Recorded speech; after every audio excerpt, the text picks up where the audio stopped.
Love this podcast? Support it and sponsor today. Simply head to ozcastnetwork.com for details. Bank of the West is offering the 1% for the Planet checking account. It gives back 1% of the account's net revenue to the planet at no cost to you. There's no monthly service charge with any deposit per statement, and there's no minimum balance required. The 1% for the Planet checking account, only from Bank of the West. Learn more at bankofthewest.com/1%. Additional conditions apply. Member FDIC. The Bachelorette and Friends. From first love to happy ever after. What's that? From dating to dick pics. Oh my. Oh no! The Bachelorette and Friends.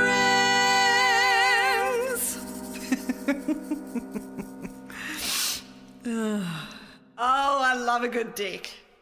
This podcast contains sexual references, coarse language, and adult themes from the beginning and throughout.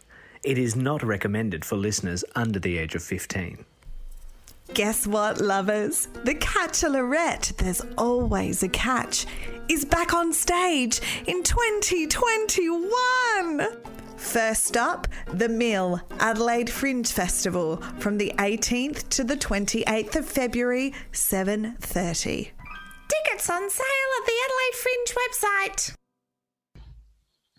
Hello, beautiful people, and welcome to the Bachelorette and Friends. I'm your host, Carla Anita Mattiazzo, and today's guest is an Australian TV personality, radio presenter. She was on Googlebox from 2015 to 2018. She was on Celebrity Get Me Out of Here 2019 season 5. She's been on Studio 10, The Project, and she has a podcast called Chickstory, and she's an all-round entertainment extraordinaire. Welcome to the podcast, Yvie Jones. Thank you. Wow. Did you just think of that off the top of your head? It's amazing. Yeah, no practice at all. It sounds great. Look, I'll take it. Take all of it. It's all true. It's all true. So, for peeps that have listened to the podcast before, they know the drill. First crushes to happy ever after and everything in between. So let's start with your first crush. What was the story around that part of your life, Yvie? I think I had a lot of crushes when I was at school. Mm-hmm. But I also had a lot of crushes on celluloid, like massive crush on Henry from E.T. and a guy called Kevin from You Can't Do That on TV, this dreadful, brilliant Canadian children's TV show, which funnily enough started Alanis Morissette's career. Oh, really? Hilarious. Yeah, it did. I mean, it was such a bad show. It was on in the afternoon, Degrassi Junior High, and then You Can't Ask That, and then something else, all on the ABC, because we're only allowed to really watch the ABC. Right. And it was just this, there was a guy on that, and I think that was one of the first stirrings of a sexual crush. Before that, I just had crushes on boys at school. There was one guy, I think he was my boyfriend in first class, or kindergarten. I can't remember, but I can't remember his name. I think it was something like Trent Goodman. There's something like that. And he was really sweet. And I think I frightened the life out of him because I wanted to pash at such a young age. And he was like, what? So, yeah, I think I always had crushes on boys at school. Troy Hilda. Had a lot of crushes on boys that in retrospect, well, not even in retrospect, just in time, I found out are all gay now. So I had a definite inclination to the feminine type, right. type of boy. Yeah, boys that really digged chicks, you know, in that way, that they found me hilariously funny and we would be really silly together. I didn't like the boys, you know, the rough and tough. Funny though. Do you think that that's a creative thing? Because I know when I was doing musical theatre for the majority of my performance experience, there was definitely some crushes on some boys that I didn't know were gay. Yeah. Do you think that's like part and parcel of that? I do. I think that, you know, if you're creative, you're attracted to other creative types, and, you know, all of those boys that I liked at school that were that way inclined have all become creatives, you know, in time. So yeah, you know, all through, yeah, definitely. I mean, there were some guys that were very feminine. I just was like, absolutely not. But I think if they had that feminine side to them, I think that's really where what I was drawn to, the silliness of being allowed to be so creative as a female always is allowed. You know, boys shouldn't do it, which is quite ironic because I've always thought this, you know, girls were the dancers in school, but boys ended up all being in rock bands. You know, you didn't have a lot of musicians as girls. There was no full bands with girls in them. But girls could be singers, no problem, or dancers. It was a very weird thing, whereas if you're a boy doing that, you were, you know, labelled a poof. You know, you were a girly boy, which was a dreadful thing to be to other boys. Very, very weird. Yeah, it's bizarre, isn't it? Do you think that that's a Western thing? Do you think in Eastern cultures maybe that's not such a strong, boys have to be in this box and girls have to be in that box? I think that there's definite differences in that sense as far as academic goes. I think that's where they separate their boys and girls. But with creatives in the Eastern world, they definitely are okay with boys dancing and having a creative flow. Feminine, absolutely. You know, I think their boys and girls get separated in that other, you know, more traditional roles of marriage and academia. So how it's so different. Western world. Yeah, it's so weird that, you know, I've always thought how, you know, guys at school always didn't want to dance. And I always thought that was because they couldn't dance. And yet so many of them could be drummers. So I'd be like, well, you can keep the beat. You got rhythm. You got, you know, timing. So why can't you just do what you do with your hands, with your feet? You know, but it wasn't about that at all. It was about, you know, being seen as feminine, and, you know, being feminine in the Western world is one of the worst things you can be. It's so sad, isn't it? It is sad. Very, very sad. So sad. And look, as I've gotten older, Yvie, I definitely find that if guys aren't willing to dance, I'm not saying like if they're good or not, but if they're not willing to dance, that's a complete, no, I'm good, thank you. If you can't, you know, get out there, be a bit silly, like, no. Yeah. The guy refuses. Each to their own. If they don't want to dance, it's fine. I just don't want to be, I don't want to hang on a wall. So, you know, that's not going to work. No. That's not going to work out. I'm not expecting a dude to be like dancing with me the entire event or evening or whatever that we're going to. Like, obviously, like, do your thing, but if there's a flat out, I don't fucking dance, it's offensive, isn't it? It's like, I don't fucking dance. Like, it's the worst.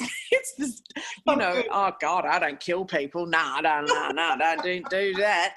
It's like, what? You don't have fun? Oh, okay. See ya. I always equate it to like, if they can't at least attempt to dance, then they're going to be in the bedroom. Like that's right. That's right. And, you know, dancing is fun. So if you're not up for fun, then you're definitely not up for a bit of a dance, no matter how bad you are at it. I mean, I think it's funnier to be a bad dancer and just give it a go and make everyone laugh about it. Laugh at yourself. Laugh, So and who doesn't want to dance? It's dancing. The rhythm's going to get you. You get the right song, and it's going to get you. You can't help. Shoulder starts moving. You're like, gotta go. These people that don't want to dance would have been loving COVID because not allowed to dance. Well, that's true. That's true. But you know what? They're all big fat liars. They're dancing at home alone anyway. Who doesn't dance? No one doesn't dance. Even if you're in the shower and the song, you got your music going, you're bopping. You're bopping. And the only reason that you're dancing is because no one's watching. And that's where the whole saying came from. Dance like no one's watching. I never dance like no one's watching. I dance even if I'm alone, as if everyone's watching. It's like, why am I dancing if no one's watching then? Because if I'm dancing and no one's watching, then there's always a mirror. I'm the same, Yvie. Watch myself. I pretend like, my dogs are my audience. Yes. Oh, God, yes. Oh, God. Yesterday I was dancing and singing my guts out to Little Shop of Horrors. Yes. And, I'm always the doo-wop girls. I'm never, Audrey or any of the Skid Row people. I'm the doo-wop girls. So I always do a doo-wop thing. And I know because I've got my headphones in, that all my dogs are getting is and a lot of scraping on the ground. And they're like, what the fuck, she's doing it again.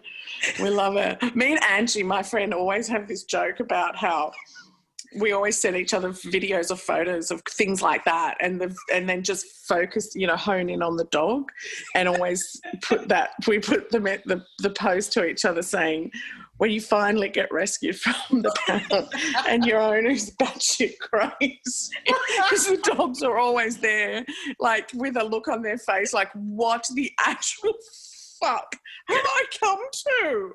Where have I? What is this? Is this real life now? Is this it? Is this what I'm in for? Just okay. No wonder they sleep so much. They're not asleep. They're just hiding their eyes. Oh, the joys of having pets, though. Like, really, I think from a very young age, and I don't know about you, Yvie, but all my pets, because we had lots of pets growing up, they were different stages. Like the birds, I'd do one rendition of one song, and then I go over to the turtles and the rabbits and that. Yeah, so it was a revolving stage with lots of. You had like an in the round audience. That's brilliant. You are John Farnham with Olivia in the round, taking it on tour.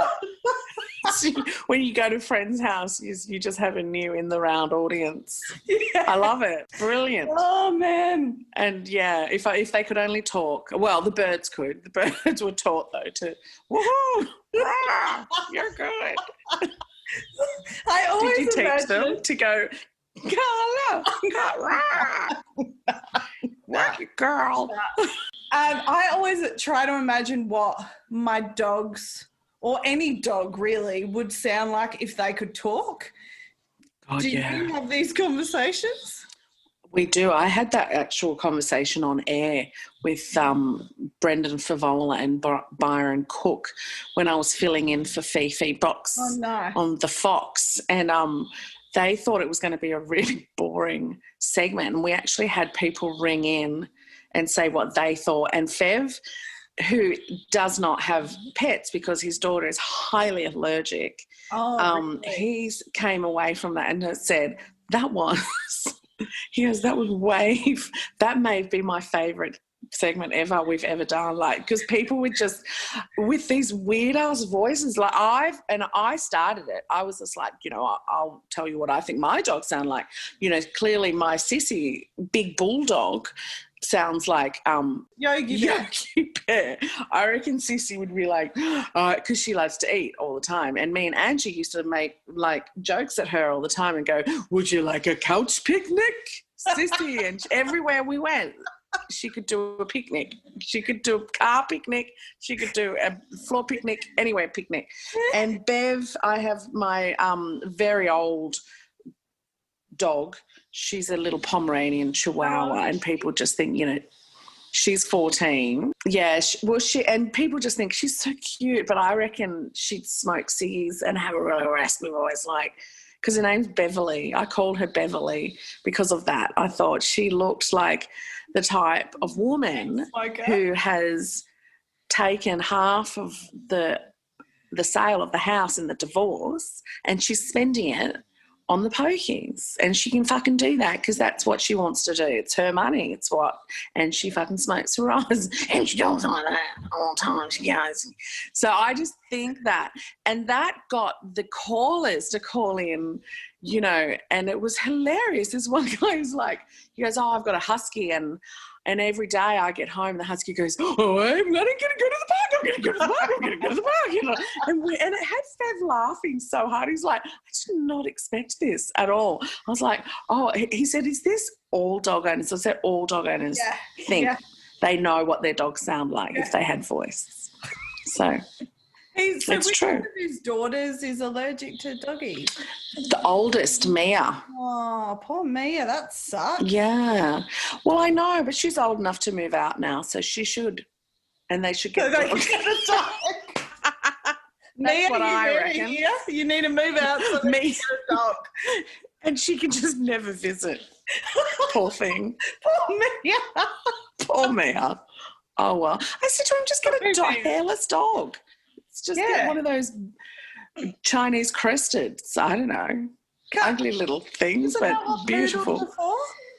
Yeah, isn't that what poodles are for? I think when you're deathly allergic, poodles don't make the cut either. I think there's a definite difference. It's like the difference between being gluten intolerant and a celiac, One is just a bad belly. The other one can kill you.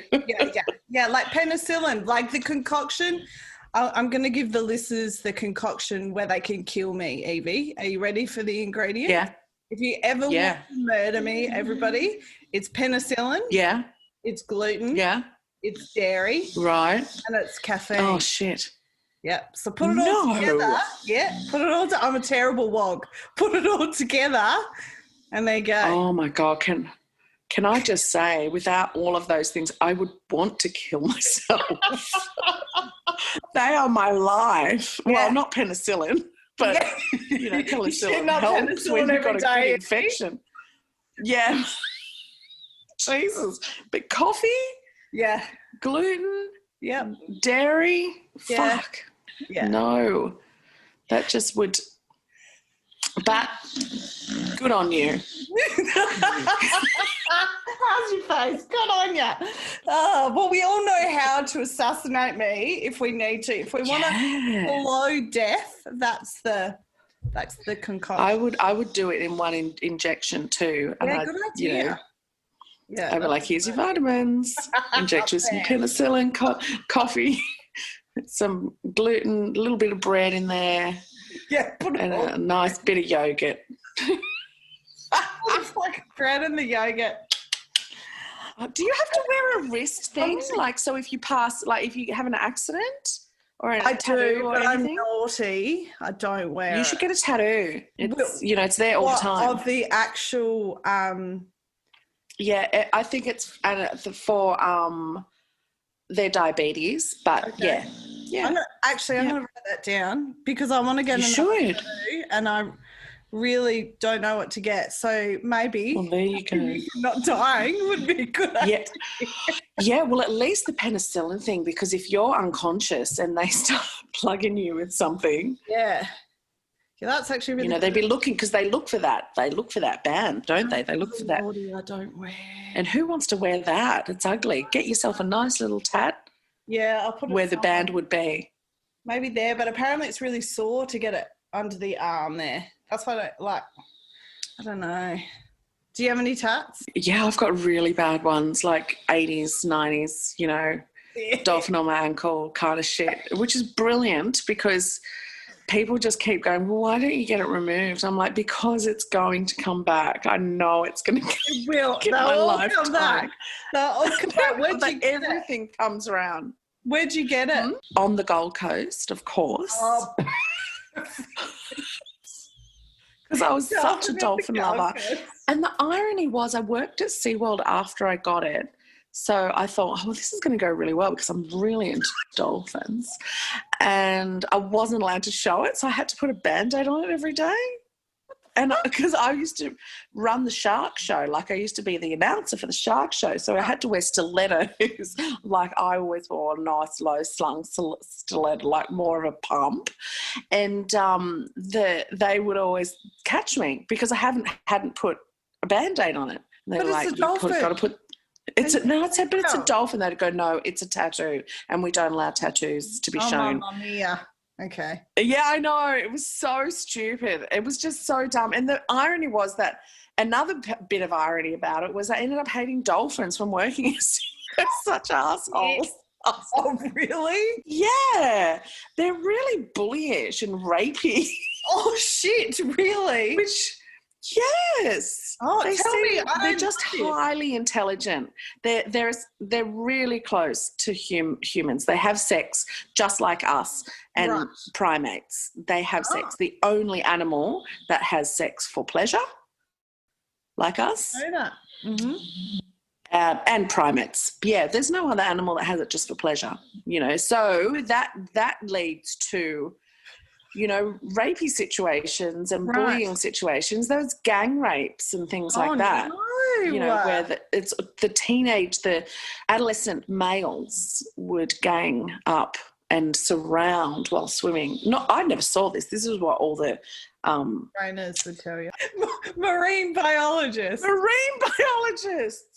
The bio people. The water. They would tell me all these frightening stories of, when they'd go out, into the deep and, do studies and things like that. So I'd be like... This isn't just dolphins in captivity. This in is captivity. In general. Yeah, that's dolphins in general. Dolphins in captivity were just treated dreadfully. Oh, God, no. I'm so anti SeaWorld after working there for 4 years. That whole, they really push you to tell that narrative of, without us, they wouldn't be alive kind of thing.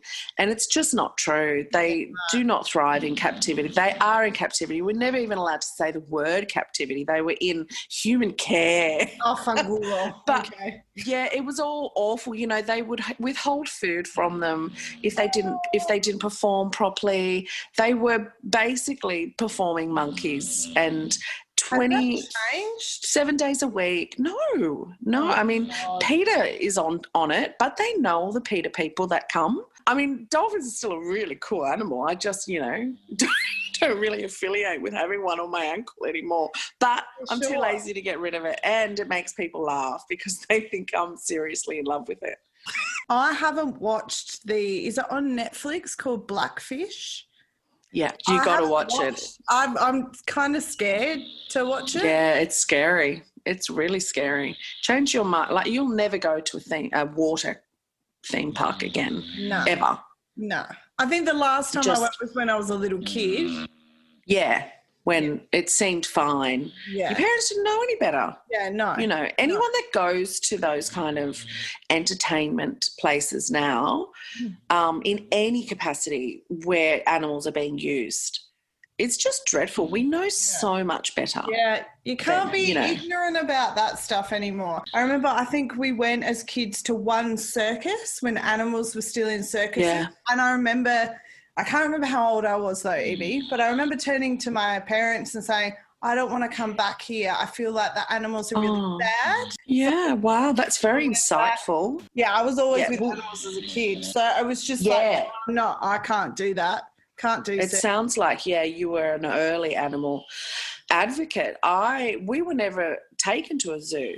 I mean, a circus because of that. My mother always thought that was extremely cruel. We actually had one of the first RSPCA founders was one of our subjects on our Chickstory podcast, one of our episodes was about Frances Levy, who started RSPCA after, doing a Band of Mercies about cruelty to animals. She was like, we've got to stop being so cruel to animals and not, make them entertainment, not, force them to keep working when they're clearly lame, that kind of thing.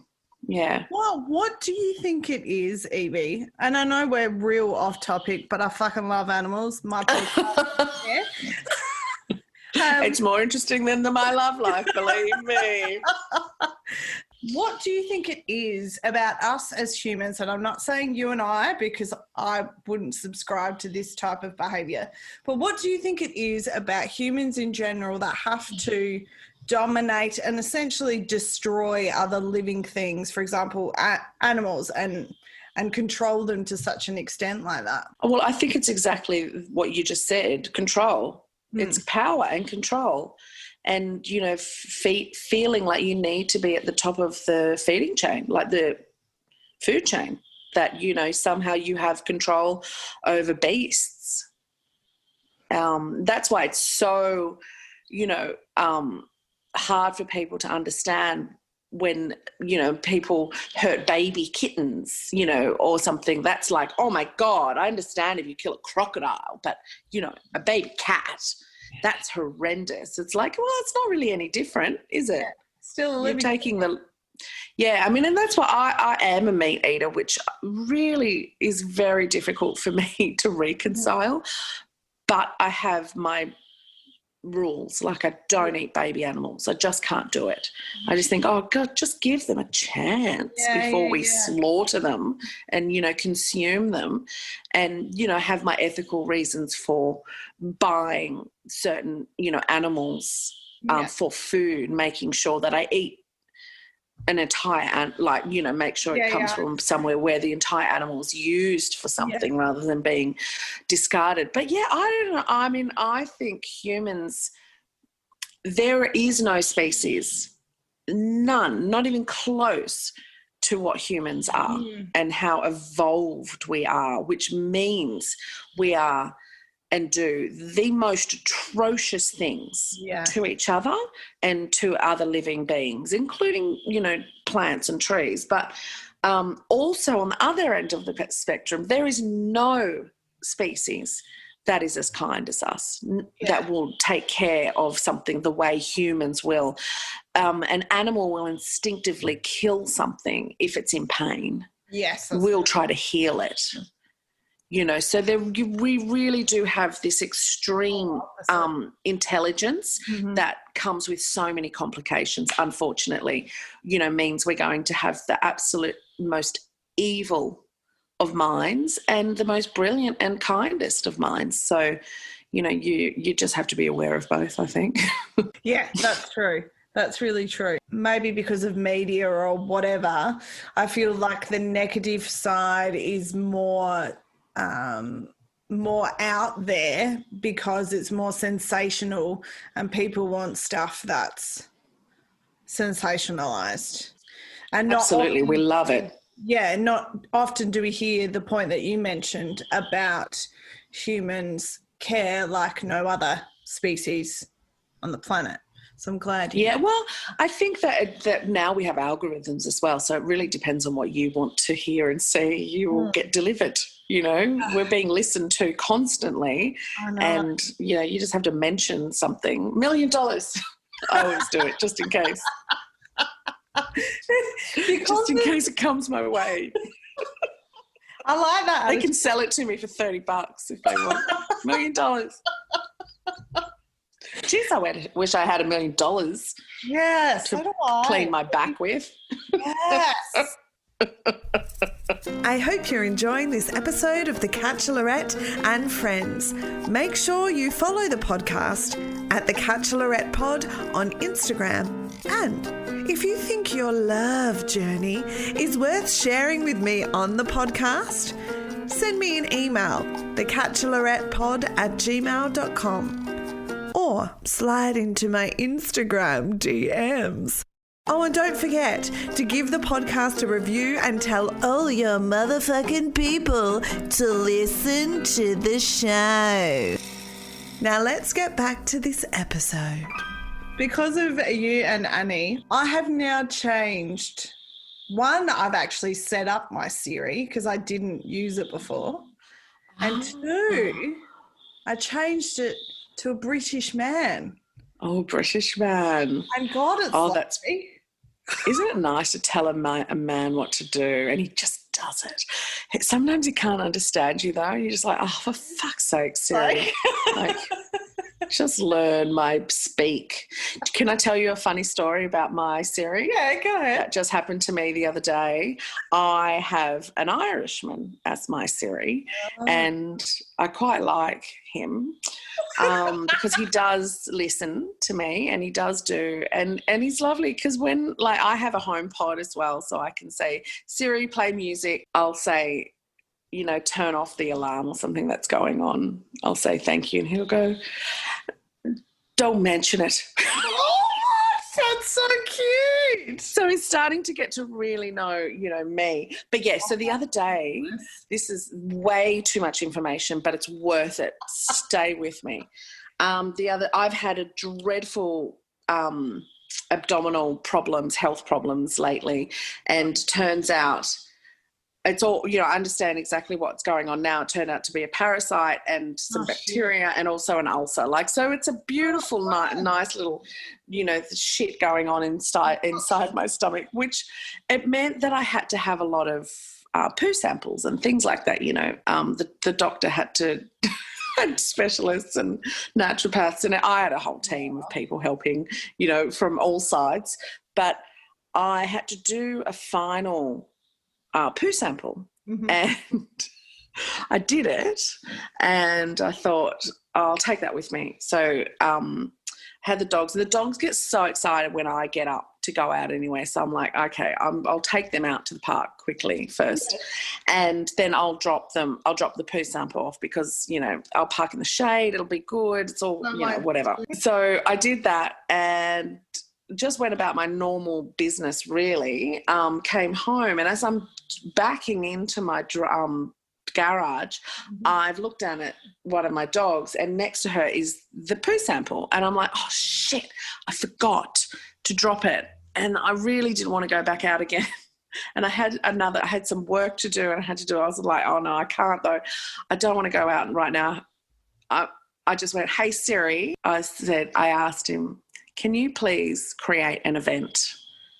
And he said, yeah, sure. What do you want the event to be? And I said, take my fucking poo sample to the fucking doctor. And he goes, creating an event called Take My Fucking Poo Sample to the Fucking Doctor. When would you like the event to be? And I said, today it was like 2:45, and I was like, at 3 p.m. today. He goes, take my fucking poo sample to the fucking doctor. Will coincide with another event at 3:30 today. Do you want to put them both? Do you still want me to go ahead with take your fucking poo sample to the fucking poo doctor? And I went, yes. And he goes, right. Created an event for 3 p.m. today. Take your fucking poo. And by this time I'm at the back door and I'm doubled over in laughter because he just kept saying the title of the event that I'd made. And then right at the end I went, thank you. And he goes, all good. It was like we were having a real conversation, but he wasn't finding it nearly as funny as I, but I loved it. So you'll have to try it out where you just tell your Siri to, you know, create a reminder, create an event, don't forget, do me a list. You have to do all those kind of things. They really do get better and better the more you ask them to do things. I will do that. And then That's so funny. The reason I've gotten so good with Siri is because I wear glasses, reading glasses now. Sometimes I haven't got my reading glasses on and I can't look at my phone. I can't, or if I do, and I have in the past, I'll write something down and it's just all blah, blah, blah. I'm like, what the fuck have I written here? I don't even know what that says. So I'm really glad that Siri and I are getting a really good audio. That's really good, Yvie. Audio, vocal we're getting very good with each other. You have a lovely relationship, it sounds like. I'm finding that I'm too emotionally attached to the fucking thing. Like, yeah, it's a bit of a concern. For your phone?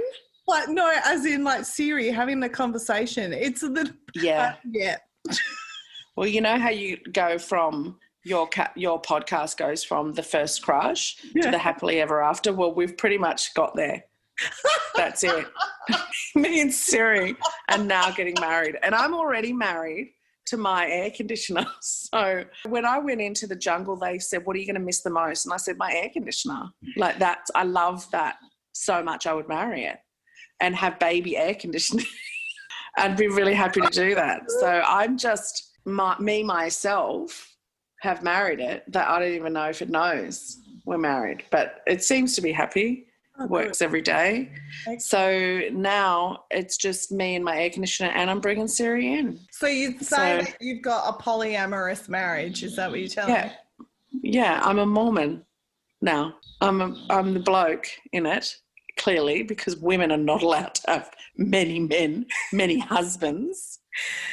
Oh, shit. That's fair. Fair. So fair. Religion's fun, isn't it? Isn't it good just? To women. So good. I was watching a show last night that was about how many men who have addiction problems convert to Islam. Oh, why is that? Oh, it just because, in AA you have to do a higher power thing. Like you have to find a higher power. Yes. Islam is such a good religion as far as how they treat men. And the woman in the show said, do as many women convert when, they're addicts, and they're in sobriety and they're in recovery. And the guy said, no, not, he was quite embarrassed about it, but I was like, no, because they don't treat women so well. Yeah, right. But that's all religions. That's not just Islam. That's correct. That's all religions. 100%. So I was listening to Book of Mormon soundtrack in the car the other day. Brilliant. It's great. Because I saw it, when was it here in South Australia? Last year maybe? I took my dad to go see it. So I was brought up a Catholic. Because Italian, French, that's, the thing. Yeah. I'm not Catholic anymore. Good. Yeah, no, not for me. It was just great to see Dad embracing all that shit. Because is he still a devout Catholic? Catholicism works for my dad, from what I understand. And Dad, if you're listening, if I get it wrong, just let me fucking know. Well, I find that religion, as many faults as I think it has, it's so amazing for community. Yes, that's what I think Dad goes to church for. Yeah, having that, if they could just take the fire and brimstone out of it, it would actually be wonderful. I said to a friend just the other day when we were talking about that, it's, great for community. And I'm like, well, why can't they just have community groups? Yeah. Correct. Just have the Lions meeting or whatever they call them, the AP, whatever. I don't know what they're all called, but they're definitely not called flogging yourself for being a little bit sinful. It's interesting though, my dad's very much, so when we were growing up, before I was born, my parents would also go to Buddha house to do meditation and stuff like that. So I wouldn't say my dad does yoga and stuff. So he's not he's really Italian man, he's really broad. So it's interesting. That's great. Dad's very open to all that stuff, and I'm open to everybody's experience and take on what works for them in their life. Yes. But it's not, it just doesn't work for me. There's too many contradictions. There's too many things for me that I just can't get on board with. Yes, well, my parents were the same. My mother was brought up Church of England. My dad was brought up Catholic, and they both renounced their religions for the exact same reasons, just things that did not work for them. They couldn't, in good grace, have children and then bring them up to do the same thing that they were questioning their entire childhood and adolescence. So I think that, that is happening a lot in certain countries like Australia. But, you've got other countries where it's still absolutely number one. Correct. And I love the whole, if it's working out for you, that's great. I don't think it is working out for a lot of people, unfortunately. That people that question it are punished. So, that's not I think that's really awful. Yeah, it is. And I mean, religion is the basis of most wars, basis of most terrorist attacks. And, to me, it just, I go past churches and shudder. I just think, oh, God, the things that have happened to children in that place. Exactly. That's what I think. That's the way I look at things. So I love the whole to each their own, but I feel like, God, I think some of them just need to be ripped out. Yeah. I think I remember when, before I completely denounced my Catholicism, and look, I was I went to a Catholic high school. I was Eucharistic minister at at my school. I was school vice captain. I was a good Catholic girl. Not sucking dick, but I was a good Catholic girl. Well, that is a good Catholic girl. Yeah, because I wasn't having sex. That's a good Catholic girl. The Catholic girls, well, I went to a public school, but we all were on a beach. So the public school and Catholic school all knew each other really well. Mm-hmm. And the Catholic schoolgirls, I tell you right now, they were much easier than we were, because we didn't have any guilt. So we had nothing to, what is it, when you rebel against? Yes. We had nothing to rebel against. Correct. So it's amazing, study of that kind of thing without ever knowing we were a part of no one's experiment. Yeah, exactly. Exactly right. It's so funny. And I think the thing that kind of got me into really questioning why am I a part of this religion was on my mum's side. My uncle married someone quite a lot younger and they had kids. And I remember going to their eldest christening, baptism, whatever you call it. Yeah.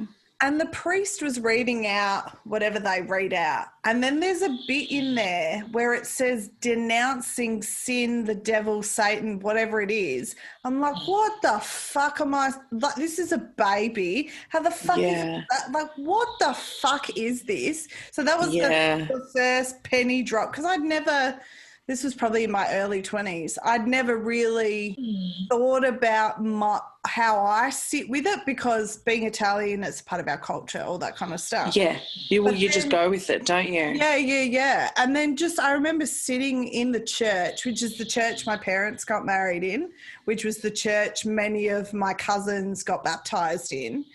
Yeah. But this was the first time as an adult I was sitting there watching my youngest cousin at the time get baptised, christened, whatever. I remember feeling really angry. Really angry.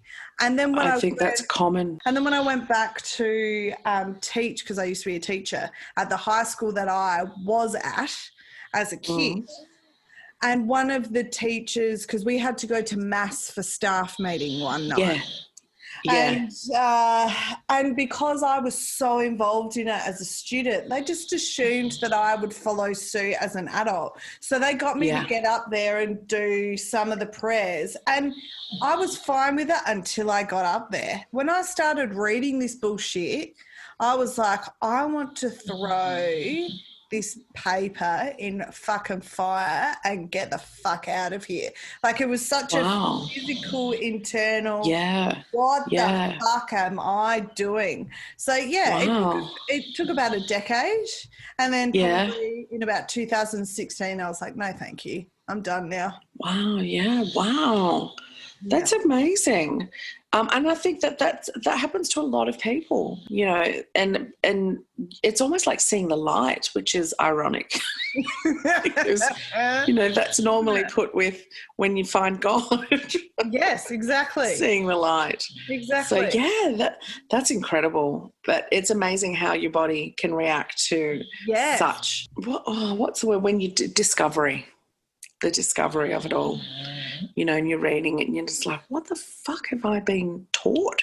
Yes. Or indoctrinated with?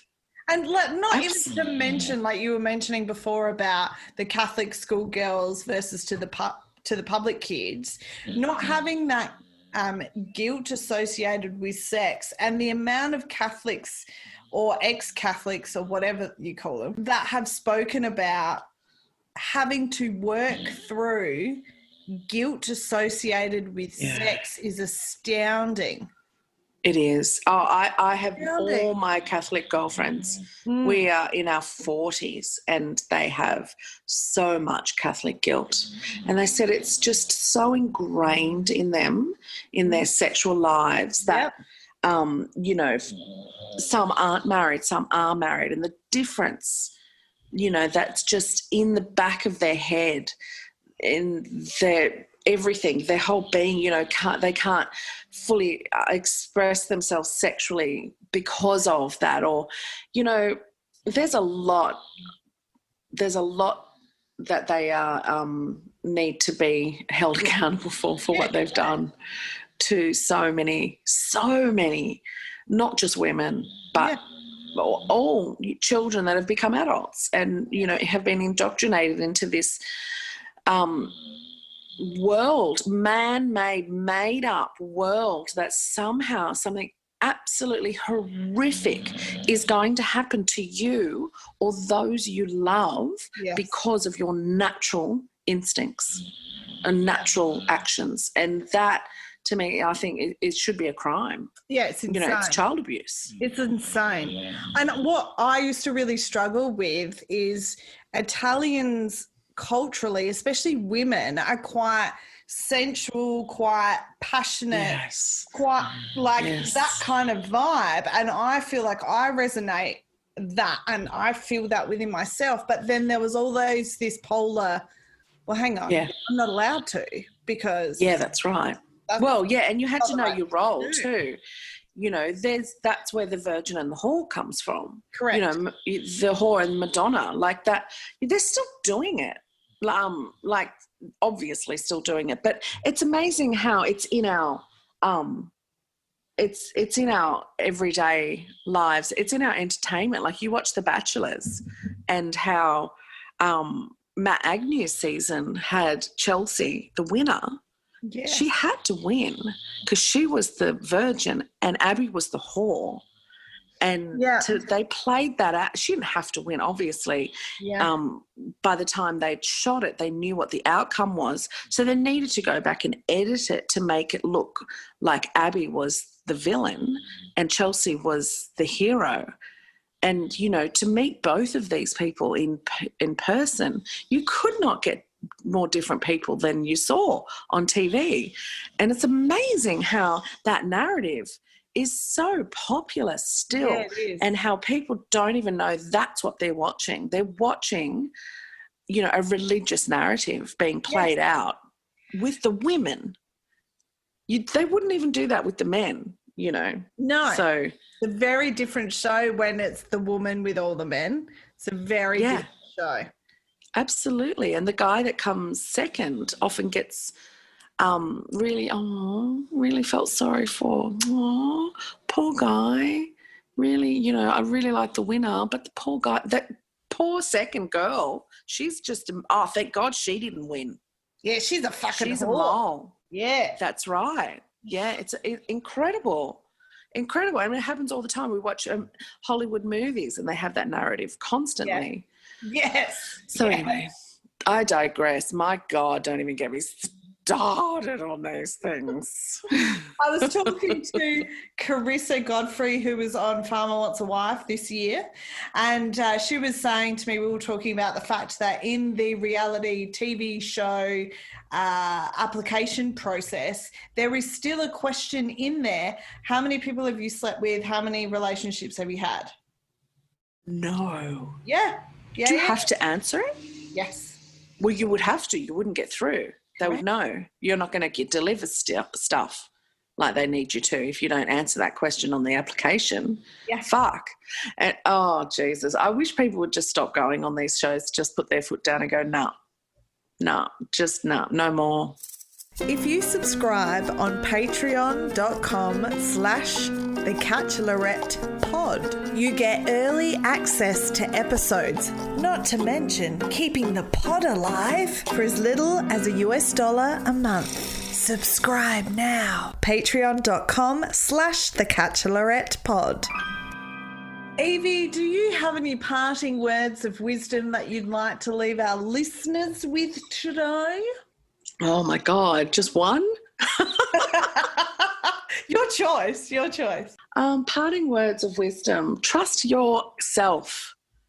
Trust yourself more than you trust even the person that you love the most in the world and trust the most in the world. Still trust yourself more. That's my parting words of wisdom, that there is something in us that we just know. Don't let someone tell you it's fear is the reason that, you know, it's holding you back from not doing something. If your gut is screaming, don't trust it.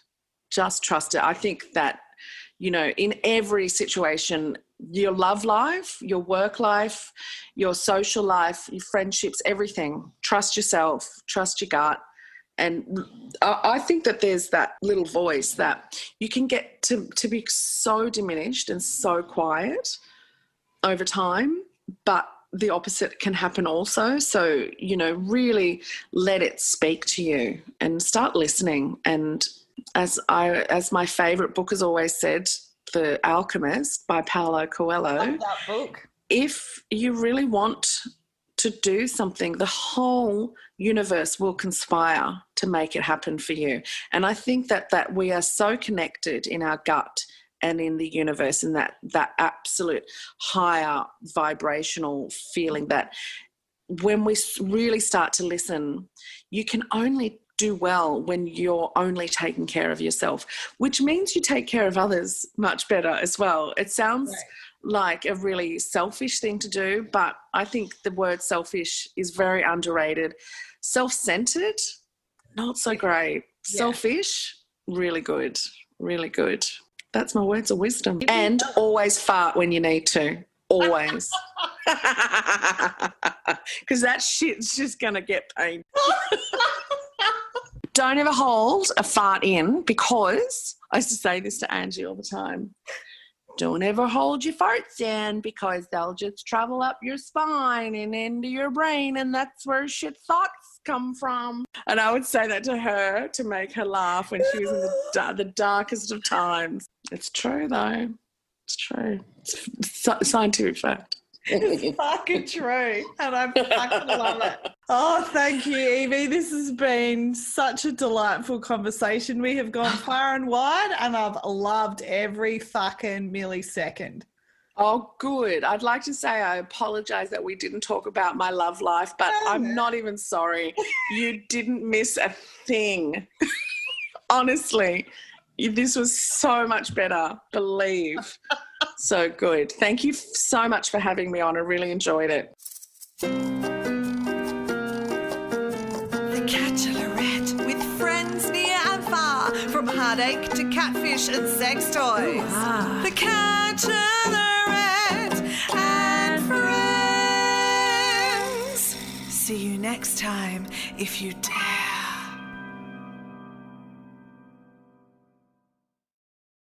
Bank of the West is offering the 1% for the Planet checking account. It gives back to the planet at no cost to you, and there's no monthly service charge with any deposit per statement. Only from Bank of the West. Learn more at bankofthewest.com/1%. Additional conditions apply. Member FDIC.